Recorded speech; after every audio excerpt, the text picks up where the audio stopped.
And our mission is really to become self-sufficient with our food. We primarily eat vegetables. Actually, that's about all we eat. I would love to be able to live off of my garden, and that is why we have a ton of seeds to be experimenting with and trying with, only on our second year of growing. So we're really just trying to experiment and learn as much as possible. And the way that we're not overwhelmed in doing all of this is through the spreadsheets that I've created. We are growing a ton of pepper varieties, a ton of tomato and onion varieties. So this is all of them. If I could pick my top 3 that I'm most excited about for each of them, so for onions, peppers, and tomatoes, these are my top 3 that I'm most excited to try this year. So this includes the sweet Kelsey onions. I'm so excited for these because they are going to be giant juicy onions. And yes, in Canada here, they do take 2 years to grow into full bulbs. So if you're Canadian, I have found that as the answer. They take 2 years to grow full onions. For peppers, I'm super excited for the death spiral peppers because I made hot sauce this year. I made fermented chocolate peach pepper hot sauce using these peach peppers, the Sugar Rush peach peppers, and that hot sauce turned out super delicious. So I'm excited to make a hotter sauce. And then for tomatoes, I'm most excited about the spoon tomatoes because, oh my God, they're so cute. They're so cute. And I bet you they're pretty prolific. So I'm very excited for these. You can just toss these into anything that you eat: salads, pastas, stir fries, anything. Onions are a big staple for us. Onions are something that we can sustain for 12 months of the year. So it's really a staple that I would love to focus on and have a variety of. Inverno Rubino storage red onions. So we picked lots of storage onions because the purpose for us of onions is to have them for 12 months of the year. And that is why we picked the Patterson onions. They are known to be excellent storage, long-term keeping onions. Conserver shallots, just another variety to have. Global onions, so this is just in one of their miscellaneous packets. Unfortunate they don't have a picture because I'm pretty sure the global onion is a huge onion, just like the Kelsey onion. These are all long day onions.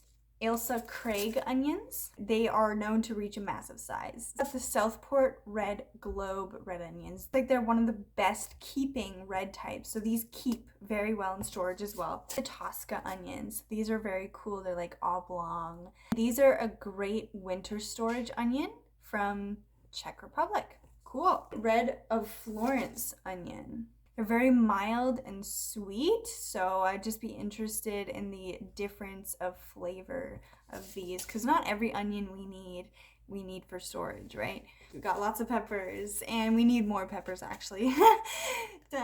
That might be funny coming from me, but we need a good size jalapeno, so that's probably the only pepper we're missing. The Sugar Rush peach peppers were amazing to grow last year. I highly recommend them if you want a prolific pepper. If you are short on space, that's a great pepper to have. It's kind of the same spice level as a jalapeno. These Reza Macedonian interesting peppers, I'm very excited to try these. Apparently they can range from being mild to very pungent.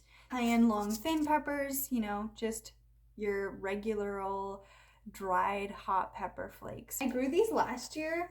They didn't produce a whole lot, so I don't know if it was me or if it was the pepper, but we got 2 packs of these, and they're very, very thin skinned. We've got the Jimmy Nardello Italian peppers. I'm very excited to try these.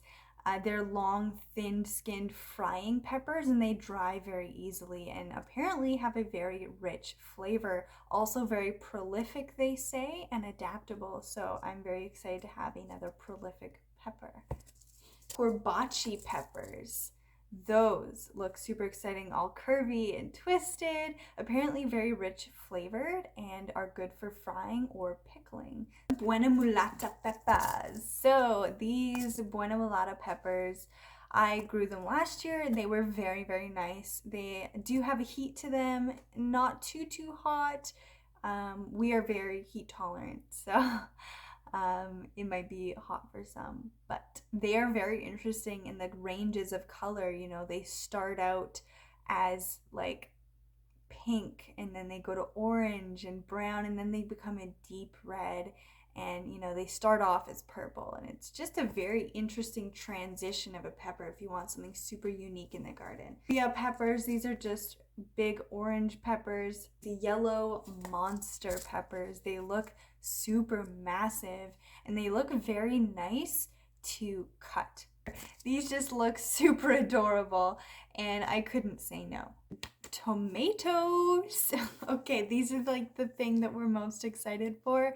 Last year we grew 80 tomato plants and successfully had like, you know, 6 months worth of tomatoes for 4 people. So that's pretty much a full year's worth of tomatoes for 2 people.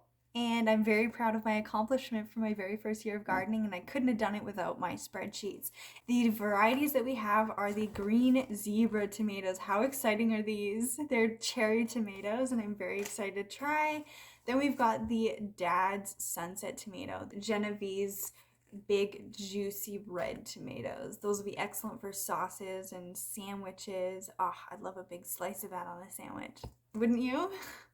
Golden Siberia King tomatoes. I planted these last year. We grew them and we loved them.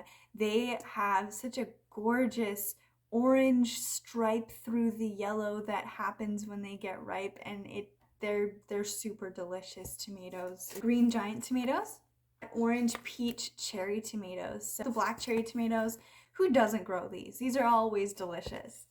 Chocolate pears. You know, we grew yellow pears this year and they were like not very good at all, but you know, maybe this will be better. The San Marzano tomatoes. You got the Black Beauty tomato, the Great White tomato.